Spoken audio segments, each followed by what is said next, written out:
अस्सलाम वालेकुम व्यूअर्स, आपका मेज़बान उस्मान अहमद आपकी पसंदीदा चैनल BSE लर्निंग में आपकी खिदमत में हाजिर है। मैं एक प्रोग्राम बनाना चाहता हूं जिसमें हम नेम को इनपुट करेंगे, हम आपका रोल नंबर इनपुट करेंगे, हम एड्रेस जो वो इनपुट करेंगे, हो सकता है हम कोर्स जो वो आपका इनपुट करें और फिर उसके बाद हम कुछ मार्क्स की डिटेल जो वो इसमें इनपुट करेंगे और फिर उसका कुछ सम कैलकुलेट करेंगे और 10 मार्क्स और उसकी जो परसेंटेज वगैरह है उसको हम कैलकुलेट करेंगे। तो आपको थोड़ा सा आइडिया हो जाएगा जिन स्टूडेंट्स के अभी कॉन्सेप्ट्स क्लियर नहीं हुए। तो देखिए, मैंने आपको कहा कि आपने नेम इनपुट करना है, तो उसके लिए क्या करेंगे, हम करेक्टर टाइप का वेरिएबल हम एक ले लेंगे जिसकी लेंथ जो वो हमने मेंशन करनी है। लाइक जैसे मैं NAM का एक वेरिएबल ले लेता हूँ और उसमें मैं मेंशन कर देता हूँ कि 20 करेक्टर्स जो वो यहाँ पर इनपुट किए जाएंगे, कि नेम के मैक्सिमम कितने करेक्टर्स इनपुट किए जाएंगे, 20 करेक्टर्स इनपुट किए जाएंगे। 20 करेक्टर्स के बाद जो करेक्टर्स आप कंसोल पे इनपुट करेंगे वो इस वेरिएबल के अंदर स्टोर नहीं होंगे। नेम के बाद फिर मैंने आपको बताया कि हम कोर्स जो वो कोर्स आपका एंटर करना चाहते हैं, तो कोर्स के नाम का एक वेरिएबल मैंने यहाँ पर डिफाइन कर लिया और मैंने बताया कि जो कोर्स है वो 5 करेक्टर्स का जो वो मैक्सिमम होगा, या मैं कह देता हूं कि ये मैक्सिमम 10 करेक्टर्स का होगा ताकि हमारे करेक्टर्स मिस ना हो। फिर इसी तरह से एड्रेस या सिटी का एक वेरिएबल ले लेते हैं कि आप किस सिटी से बिलोंग करते हैं, तो उसके लिए भी मैं यहाँ पर 15 करेक्टर्स ले लेता हूँ कि 15 करेक्टर्स का जो वो मैक्सिमम इनपुट जो वो स्टोर की जाएगी। तो जो ऐसे वेरिएबल्स थे जिनमें हमने लेटर्स इनपुट करने थे, यानी जो स्ट्रिंग टाइप जो वेरिएबल्स थे, उनको मैंने एक लाइन के अंदर ही यहाँ पर डिक्लेयर कर लिया। आप चाहें तो इनको 3 अलग अलग लाइनों में भी डिक्लेयर कर सकते हैं, लेकिन हर लाइन पे फिर आपको करेक्टर लिखना पड़ेगा। तो आमतौर पर जो सेम डेटा टाइप के वेरिएबल्स होते हैं उनको हम एक ही लाइन के अंदर इस तरह से डिफाइन कर लेते हैं। फिर उसके बाद रोल नंबर के लिए, चूंकि रोल नंबर जो है उसके अंदर किसी किस्म का कोई पॉइंट इन्वॉल्व नहीं होता, कोई फ्लोटिंग पॉइंट नंबर नहीं है रोल नंबर, बगैर फ्लोटिंग पॉइंट के जो ये वैल्यूज होती हैं, तो फिर उसके लिए मैंने यहाँ पर क्या किया, इंटीजर एक वेरिएबल जो वो डेटा टाइप जो वो यहाँ पर रख ली है, तो इसके लिए मैं यहाँ पर रोल नंबर लिख लेता हूँ। उसके बाद मैंने आपको बताया कि हमने स्टूडेंट के हवाले से जो सब्जेक्ट्स के मार्क्स हैं उनको हमने यहाँ पर इनपुट करना है, तो फिर उसके लिए भी हमें वेरिएबल्स के नाम लेने पड़ेंगे जो कि सब्जेक्ट के मार्क्स हमारे इनपुट करेंगे। उसके लिए मैं एक उर्दू का वेरिएबल ले लेता हूँ, एक इंग्लिश का वेरिएबल ले लेता हूँ, मैथ का वेरिएबल ले लेता हूँ। फिर उसके बाद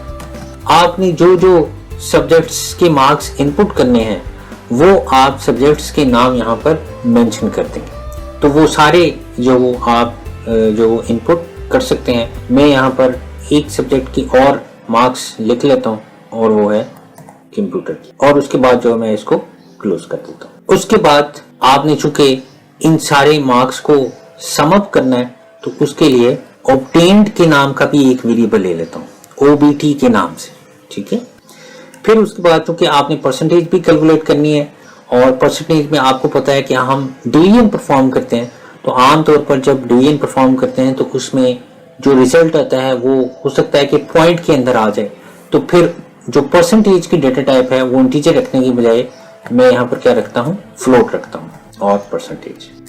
फिर इसी तरह से अगर आपने स्टूडेंट का ग्रेड जो वो कैलकुलेट करना है, तो ग्रेड कैलकुलेट करने के लिए चूंकि ग्रेड जो होता है वो एक सिंगल लेटर का होता है, A ग्रेड है आपका, B ग्रेड है या C ग्रेड है या D है, तो फिर उसके लिए आप यहाँ पर ये जो करेक्टर नाम के हमने वेरिएबल्स लिए थे, मैं यहाँ पर एक ग्रेड के नाम का भी वेरिएबल ले लेता हूँ। अब चूंकि मैंने यहाँ पर लेंथ मेंशन नहीं की, तो ऑटोमेटिकली क्या होगा कि जो ग्रेड है उसके अंदर सिर्फ एक लेटर जो हो मैं मैक्सिमम स्टोर कर सकता हूँ, इससे ज्यादा मैं करेक्टर्स इस ग्रेड के वेरिएबल के अंदर स्टोर नहीं कर सकता, क्योंकि मैंने यहाँ पर उसको लेंथ नहीं बताई और मैंने स्टोर भी इसके अंदर एक लेटर ही करना है, तो इसलिए हमने यहाँ पर इसकी लेंथ मेंशन नहीं की।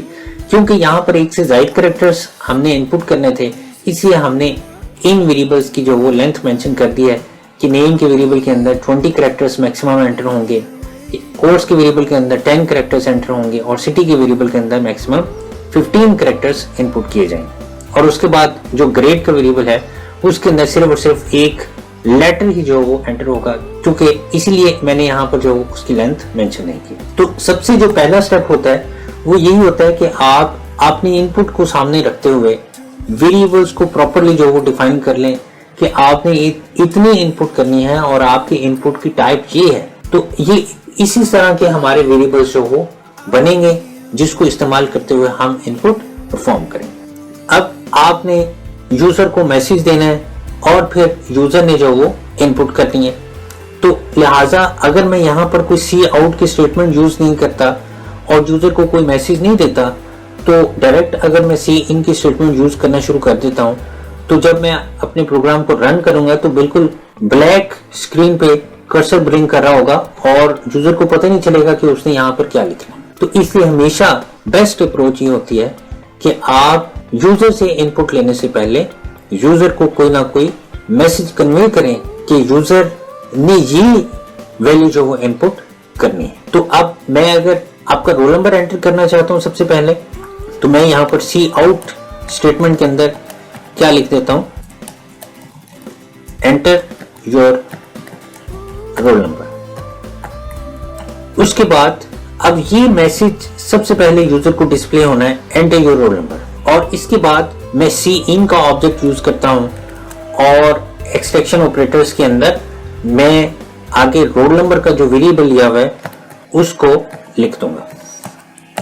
तो ये इतना काम करने से क्या होगा कि सबसे पहले ये मैसेज आएगा और ये मैसेज डिस्प्ले होने के बाद इस कमांड की वर्किंग खत्म हो जाएगी। सी आउट की वर्किंग इतनी है कि न्यू लाइन पे आपको ये एक लाइन जो यहाँ पर लिखी हुई नजर आनी है जिसमें ये लिखा होगा कि एंटर योर रोल नंबर। उसके बाद सी इन की वर्किंग शुरू हो जानी है और सी इन की वर्किंग में क्या लिखा हुआ है, हमने वेरिएबल का नाम लिखा हुआ है।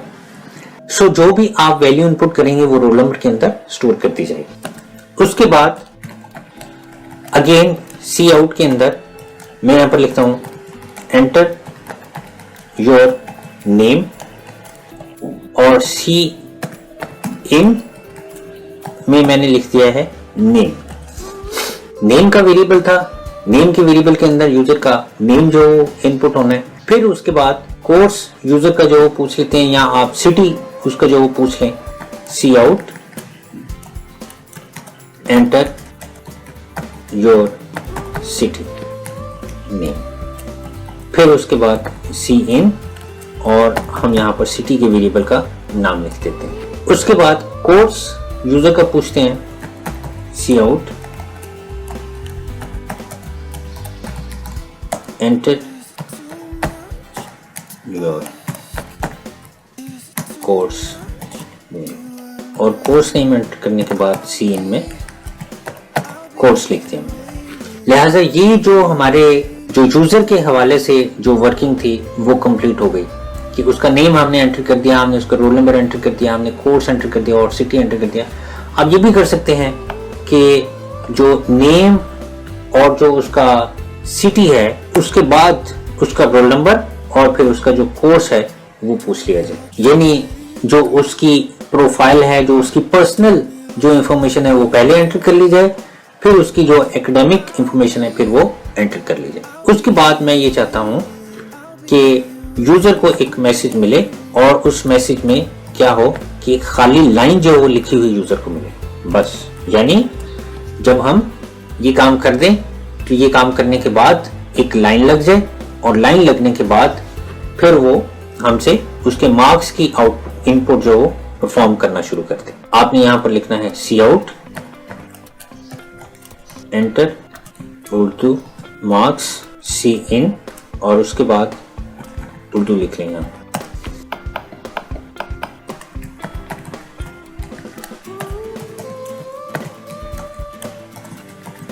ये मैंने एक हेडिंग यहाँ पर डिस्प्ले कर दी है कि ये लाइन डिस्प्ले होने के बाद स्टूडेंट मार्क्स की एक हेडिंग दी जाएगी और फिर उसके बाद स्टूडेंट से उसके जो मार्क्स हैं वो इनपुट कर लिए जाएंगे। बेसिकली जो सी लैंग्वेज C++ का प्रोग्राम होता है उसमें आपने अपनी आउटपुट खुद से जो हो मैनेज करनी होती है। आपने खुद से उसका सारा फॉर्मेट सेट करना होता है कि किस तरह से जो हो ये आपकी आउटपुट जो हो आपको डिस्प्ले की जाएगी। तो इस पर आपको कमांड तब आएगी जब आप ये प्रोग्राम को ओपन करके उस पर काम करेंगे। अदरवाइज जो फिर आपको इसकी जो आउटपुट है उस पे जो कोई इतनी अच्छी कमांड जो नहीं आ सकेगी कि किस तरह से जो आपने उसकी आउटपुट सेट करनी है। सो जितने भी आपके यहाँ पर मार्क्स आपने रखे हुए हैं, उर्दू है, इंग्लिश है, मैथ है, कंप्यूटर है, आपने ये 1 by 1 यहाँ पर मेंशन करने हैं। मैं इसको सिंपली कॉपी और पेस्ट कर लेता हूँ और बाद में मैं इसको चेंज कर लूंगा। इंग्लिश, तो मैं यहाँ पर इंग्लिश के वेरिएबल का नाम लिख देता हूँ। फिर उसके बाद math, English Urdu, English, math, computer, और फिर उसके बाद यहाँ पर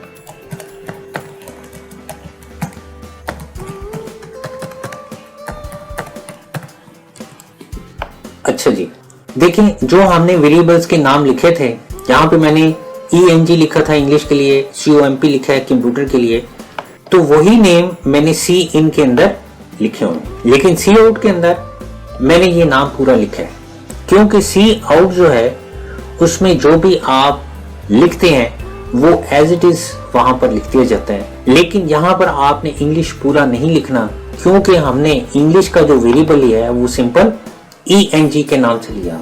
अगर आप यहाँ पर पूरा इंग्लिश लिखते हैं तो वो आपको एरर मैसेज देगा कि आपने वेरिएबल का नाम ENG लिखा है, जबकि यहाँ पर आप इंग्लिश पूरा लिख रहे हैं। तो इंग्लिश के नाम का वेरिएबल तो जो आपने डिफाइन किया ही नहीं है। बेसिकली इन्वर्टेड कॉमर्स के अंदर जो कुछ हम लिखते हैं वो एक स्ट्रिंग होता है और वो एक मैसेज के तौर पर जो यूजर को दिया जाता है। CIN के लिए आपने वो जो वेरिएबल्स के नाम लिखते हैं जो आपने डिफाइन किए हैं प्रॉपर। तो ये प्रॉपरली जो डिफाइन होने के बाद फिर यहाँ पर मैं अगर आउटपुट को जो दोबारा वंस अगेन जो मेंशन करना चाहूँ तो मैं मेंशन कर सकता हूँ। जितनी भी हमारी आउटपुट है उस आउटपुट को मैं वंस अगेन जो यहाँ पर मेंशन कर सकता हूँ। लेकिन अभी फिलहाल मैं यहाँ पर इस तरह से करता हूँ कि जो ऑब्टेन है वो कैलकुलेट कर देता हूँ। ऑब्टेन किस तरह से आपने कैलकुलेट करना है, जो ऑब्टेन का वेरिएबल आपने लिया हुआ है OBT वो आपने यहाँ पर लिखना है और आपने यहाँ पर Urdu plus English plus math plus computer. अब इनका जो सीक्वेंस है वो चेंज हो सकता है। जरूरी नहीं है कि आप उर्दू बाद में लिखें, उर्दू पहले लिखें, कोई फर्क नहीं पड़ता, क्योंकि सारे नंबर्स एट वंस ऐड ही होने हैं ना। तो यहाँ पर बहरहाल जो वो मैटर है कि अगर आपने यहाँ पर उर्दू के मार्क्स यूजर को एंटर करने के लिए कहा है तो फिर यहाँ पर आपने उर्दू के वेरिएबल का नाम ही लिखना है, ताकि उर्दू के अंदर ही जो उसके मार्क्स एंटर हो। उसके बाद जो परसेंटेज का फॉर्मूला था वो यहाँ पर आपने लिखना है। अब यहाँ पर ये जो हमारा एक्सप्रेशन बनता है इसमें अगर आप देखें तो जो ऑब्टेन है वो इंटीजर है, उर्दू, इंग्लिश, मैथ और कंप्यूटर भी इंटीजर है। तो ये बैलेंस्ड है हमारे पास ये जो एक्सप्रेशन है। लेकिन यहाँ पर जो एक्सप्रेशन है वो बैलेंस्ड नहीं है। ये जो परसेंटेज है ये फ्लोट टाइप का है और राइट साइड पे ये जो ऑब्टेन है जिसको हम यहाँ पर जो एक्सप्रेशन के अंदर इस्तेमाल करेंगे वो इंटीजर है। तो फिर जरूरत पड़ेगी हमें टाइप कास्टिंग की। मैंने आपको बताया था कि C++ के अंदर या C लैंग्वेज के अंदर जो एक्सप्रेशन है वो आमतौर पर उस वक्त कैलकुलेट नहीं किया जाता, उसको इवेलुएट नहीं किया जाता प्रॉपरली जब तक कि दोनों तरफ जो वेरिएबल्स हैं उनकी टाइप सेम नहीं हो जाती। तो अब यहाँ पर ऑब्टेन जो है वो इंटीजर टाइप का है और जो परसेंटेज है वो फ्लोट है। तो मैं क्या करूंगा कि ये जो ऑब्टेन है इसकी टाइप कास्टिंग करूंगा, मैं इसकी वैल्यू को फ्लोट टाइप के अंदर कन्वर्ट कर लेता हूँ और कन्वर्ट करने के बाद फिर मैं उसको यहाँ पर डिवाइड करता हूँ। अब फर्ज कर लें कि उर्दू के 150 मार्क्स हैं, 150 मार्क्स या मैं कहता हूँ कि 200 उर्दू के हैं, 200 इंग्लिश के, 200 मैथ के और 200 कंप्यूटर के। तो फिर इसमें टोटल मार्क्स जो हमारे पास बन जाते हैं वो 800 बन जाते हैं और मल्टीप्लाई आपने करना है 100 से। तो ये हमारे पास इसका फॉर्मूला जो कंप्लीट हो जाएगा। अगर आप यहाँ पर मेंशन करना चाहते हैं कि ये जो मार्क्स हैं ये आपने 200 में से मेंशन करने हैं तो आप ये यहाँ पर मेंशन कर सकते हैं, like enter Urdu marks out of 200। तो ये अगर यूजर को मैसेज दे देंगे हम तो यूजर के लिए ये इजी हो जाएगा कि जो मार्क्स एंटर करने हैं वो आउट ऑफ 200 जो वो एंटर करने हैं। तो प्रॉपर मैसेज जो वो यूजर को दें इनपुट करने के हवाले से, ताकि इनपुट में किसी किस्म की कोई गलती ना हो और उस वजह से जो हमारी आउटपुट है वो भी डिस्टर्ब ना हो। उसके बाद आपने अपनी इस आउटपुट को डिस्प्ले करना है। आउटपुट को किस तरह से डिस्प्ले कर सकते हैं, आप एक जो इसमें फॉर्मेट जो प्रॉपर बना सकते हैं। जब आप प्रोग्राम बनाते हैं तो प्रोग्राम बनाने के साथ साथ उसको सेव भी जो वो साथ साथ करते रहा करें। मैंने इस फाइल को पहले जो इनपुट आउटपुट के नाम से जो वो सेव किया हुआ है, ये मैं आपके साथ शेयर भी कर लूंगा। तो मैं अगर अपने आउटपुट को प्रॉपर जो वो शो करना चाहता हूँ तो उसके लिए फिर मुझे आउटपुट का पैटर्न भी बनाना पड़ेगा। अब आउटपुट का पैटर्न जो बनाने के लिए मैं यहाँ पर क्या करता हूँ कि यहाँ पर cout की कमांड को यूज करता हूँ और इनको m को जो आपने यहाँ पर लिखना है, मैं इस लाइन को कॉपी कर लेता हूँ ताकि मुझे बार बार ना लिखनी पड़े। योर रोल नंबर और फिर उसके बाद रोल नंबर का जो वेरिएबल था वो मैंने यहाँ पर लिख दिया। अब ये इतनी लाइन तो एज इट इज डिस्प्ले होनी है और ये इंसर्शन ऑपरेटर के बाद जो वेरिएबल का नाम है उस वेरिएबल नेम के अंदर जो हमारी वैल्यू होगी, जो हमने इनपुट की होगी, वो यहाँ पर डिस्प्ले कर दी जाएगी। फिर अगेन योर नेम और उसके बाद नेम आ जाएगा। फिर उसके बाद योर सिटी और फिर यहाँ पर सिटी आ जाएगा। अगेन और फिर यहाँ पर कोर्स आ जाएगा। आप यूं भी कर सकते हैं कि जो रोल नंबर और कोर्स है ये इकट्ठे हैं, जबकि बाकी इंफॉर्मेशन है वो टॉप पे रह जाए। उसके बाद अगर आप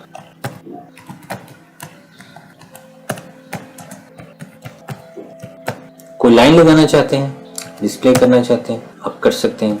और फिर उसके बाद मैं कहता हूँ मार्क्स डिटेल।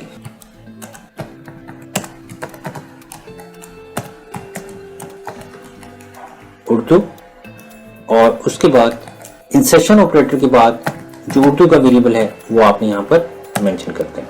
यानी इस तरह से इन्वर्टेड कॉमर्स का आप समझ लें कि जो इन्वर्टेड कॉमर्स हैं वो बेसिकली आप जितने भी आपके मैसेज हैं वो आप इन्वर्टेड कॉमर्स के अंदर लिखते हैं और जो वेरिएबल की वैल्यूज हैं वो इन्वर्टेड कॉमर्स के बगैर आपने मेंशन करनी है। इस चीज का भी ख्याल आपने रखना है कि अगर वेरिएबल का नाम आपने स्मॉल लेटर्स में लिखा तो आपने उसको स्मॉल लेटर्स में मेंशन करना है। अगर आपने उसको कैपिटल लेटर्स में लिखा तो आपने उसको कैपिटल लेटर्स में मेंशन करना है। देखिए यहाँ पर इन्वर्टेड कॉमर्स में तो मैंने उर्दू को यू कैपिटल लिखा है, लेकिन इन्वर्टेड कॉमर्स के बाहर ये जो इंसर्शन ऑपरेटर्स है उनमें मैंने उर्दू को स्मॉल लेटर्स में लिखा। आप जब ये यहाँ पर पॉइंटर लाते हैं तो आपको डिव जो है वो एक टिप भी जो टूल टिप आपको की तरह की जो वो आपको एक टिप शो करवाता है कि इंट उर्दू आपने ये उर्दू के नाम का वेरिएबल दिया हुआ है। अगर मैं यहाँ पर इसको कैपिटल यू कर देता हूँ तो फिर ये देखें ये हमें इस तरह का कोई मैसेज नहीं देता, जबकि यहाँ पर लाता हूँ तो वो फौरन से मुझे बता देता है कि ये उर्दू का इंग्लिश का आपने वेरिएबल लिया है, लेकिन यहाँ पर वो अब नहीं आपको बता रहा। तो यहीं से आपको आइडिया हो जाना चाहिए कि जो उर्दू का वेरिएबल है वो आपका सही नहीं है। अब जबकि मैंने उसको स्मॉल लेटर में कर दिया तो फौरन उसने मुझे ये मैसेज दे दिया। तो हर वेरिएबल पे वो आपको एक टिप जो शो करवाता है कि ये आपने प्रॉपर वेरिएबल डिफाइन किया हुआ है।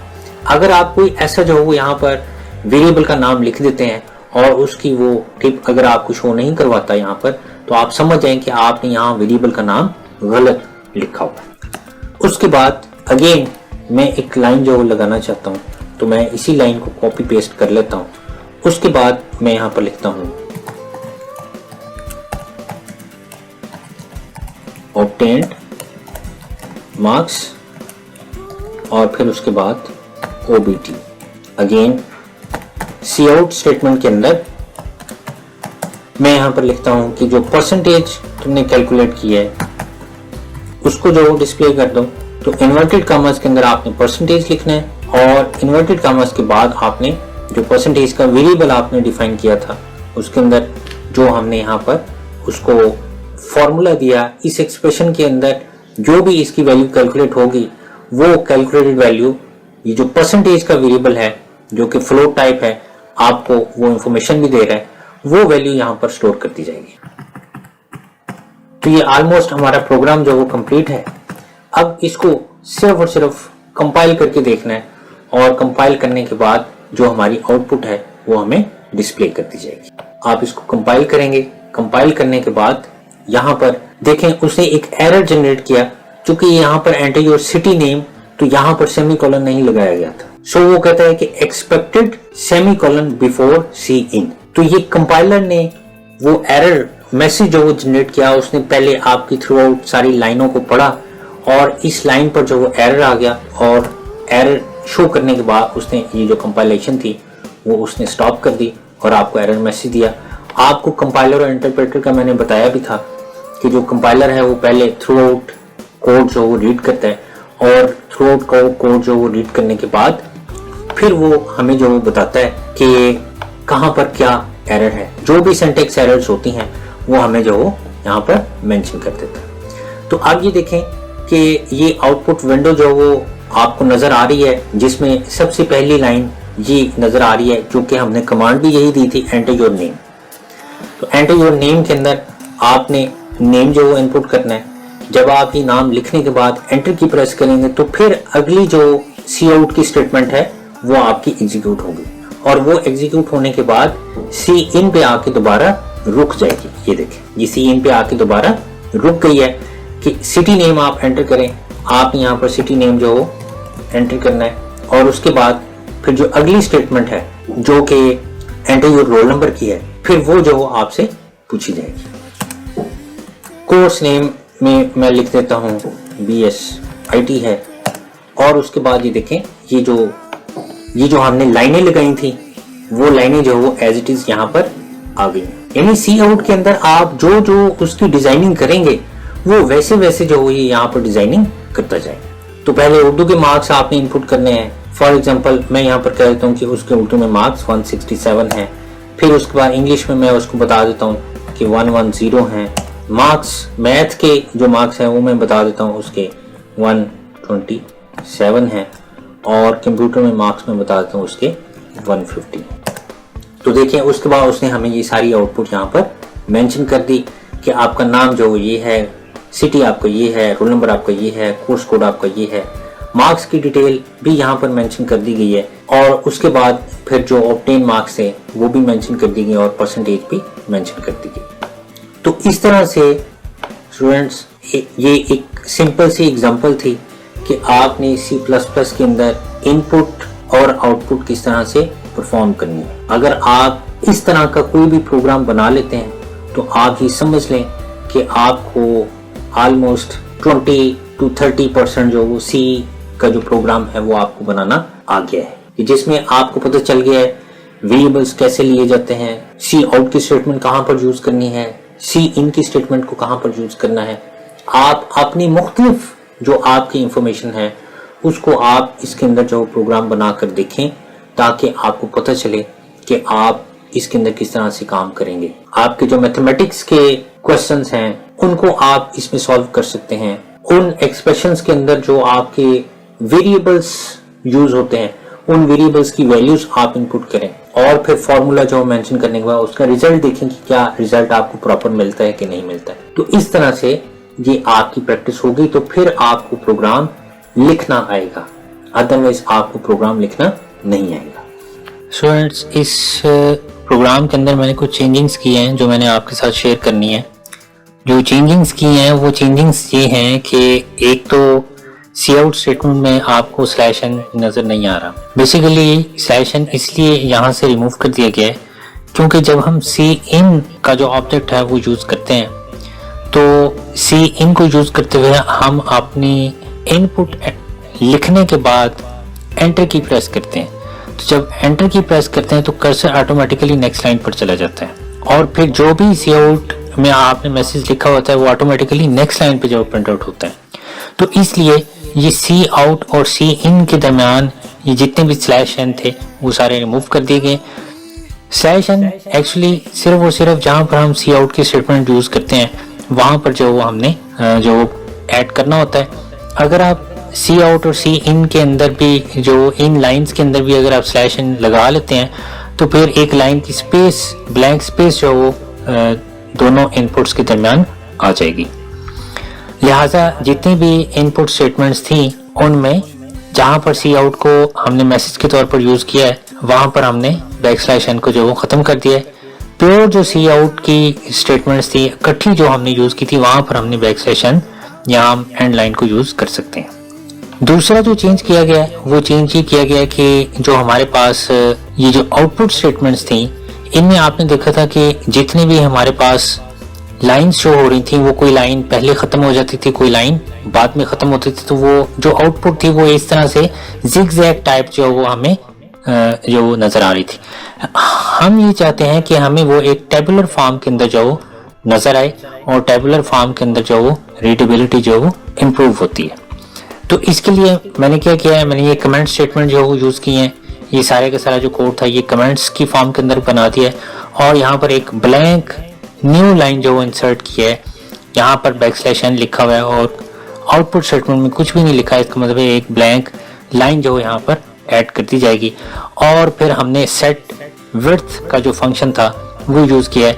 आपको पता है जो सेट विड्थ का फंक्शन है ये आयो मैंने जो हमारे पास हेडर फाइल है उसके अंदर मौजूद है, या ऑलरेडी मैंने इसके अंदर इंक्लूड किया हुआ है इसको, और इसके अलावा दो और हेडर फाइल्स को भी इंक्लूड किया हुआ है, लेकिन इन दोनों हेडर फाइल्स के भी फिलहाल इस फाइल के अंदर वर्किंग नहीं है। तो इसमें देखें सेट विड्थ का फंक्शन मैंने आपको बताया था कि ये 20 कैरेक्टर्स की एक स्पेस जो हमें प्रोवाइड करेगा और उस स्पेस के अंदर अंदर हमारी आउटपुट को राइट डाउन करेगा। अगर आप अपनी आउटपुट को अलाइन करना चाहते हैं लेफ्ट, तो फिर आपको ये लेफ्ट का कीवर्ड लिखना पड़ेगा, वन टाइम आपको देना पड़ेगा और उसके बाद जितनी भी आउटपुट है वो ऑटोमेटिकली लेफ्ट अलाइन जो होगी। इसी तरह से जो आउटपुट है इसका ये जो सेट विड्थ है इसका इफेक्ट आपको यहाँ पर नजर आएगा और ये 20 स्पेसेस के बाद फिर ये जो नेम की वैल्यू है उसको प्रिंट आउट किया जाएगा। मेरे पास यहाँ पर ये फिजिकली रिप्रेजेंटेशन है इसकी, वहां से मैं आपको समझा देता हूँ कि सेट विड्थ 20 जो हमने यहाँ पर किया हुआ है, सेट विड्थ 20 स्पेसेस जो हो ये यहाँ पर जनरेट उसने कर दी और फिर हमने लेफ्ट ये देखें सेट विड्थ 20 लिखा तो ये 20 स्पेसेस जो हो आउटपुट विंडो के अंदर क्रिएट कर दी गई। अब इसमें हमने लेफ्ट की कमांड दी तो कर्सर जो है वो किधर आ गया, इधर लेफ्ट साइड पर आ गया। लेफ्ट साइड पर आके आपने जो भी यहाँ पर उसको आउटपुट स्टेटमेंट दी वो यहाँ पर उसने आउटपुट स्टेटमेंट प्रिंट आउट कर दी।